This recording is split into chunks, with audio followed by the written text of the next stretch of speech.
Every financial services firm today is making critical decisions on adoption of generative AI technology like Microsoft Copilot and ChatGPT. In this brief video, I want to share a framework you can utilize for making these decisions in your organization. The framework is based on my interaction with over 70 financial services organizations over the past 6 months on adoption of generative AI technologies. Around 20 to 30% of the financial services firms are currently deciding not to adopt generative AI technologies. This aligns with the adoption cycle of any new technology. Typically, 20 to 25% of the organizations are classified as late adopters for any new technology. They wait for the rest of the industry to first adopt the new technology. So it is not surprising to see the same happening in adoption of generative AI. However, these firms need to be aware that by making decision to not adopt generative AI technologies, they are taking a very big strategic risk of creating a competitive disadvantage against their competitors, both in terms of innovation around new products and services, but also around productivity of the business processes and operations. If you are working at one of these organizations, then I strongly recommend that you learn generative AI in your personal time and move as soon as possible to another firm which is adopting generative AI technologies. The firm may be okay in accepting the strategic risk of not adopting generative AI, but you may not want to take the same risk with your personal career.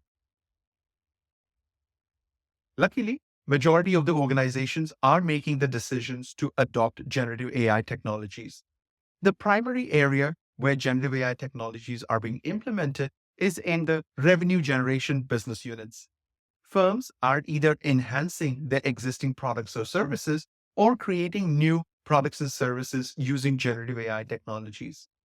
A great example of this is Morgan Stanley, where they have created an AI model which has been trained on all its in-house wealth management knowledge. So when a customer is interacting with a wealth management advisor, they get access to the best wealth management expertise from the firm. The second area where firms are implementing generative AI is to enhance the productivity or improve quality of decisions within the business processes. Particularly business processes which involve interactions with customers are primary targets. One recent example of this is at Klarna, where they created an AI chatbot to interact with customers on customer service related queries. The chatbot is already handling two-thirds of all customer service requests. And according to the CEO, the chatbot is doing the job equivalent of 700 customer support agents. The third area where organizations are making decisions of implementing generative AI is embedding AI within the risk management processes and activities. Non-financial risk management and operational risk management are prime examples where AI can deliver significant benefits. Because these risk management activities generate a lot of text data and they require analysis and reporting of a lot of text related information, and generative AI technologies work best with such data. Majority of the organizations are at early stages of learning the technology, and they are identifying which operational risks and non-financial risk related activities can benefit from adoption of generative AI. Key use cases that have emerged during my discussions include enhancing the quality of control documentation, creating a chatbot for answering first-line queries related to the operational risk framework and policies, and optimizing the risk reporting process. Firms can get significant productivity benefits and also get enhanced risk insights by embedding generative AI into the risk management activities.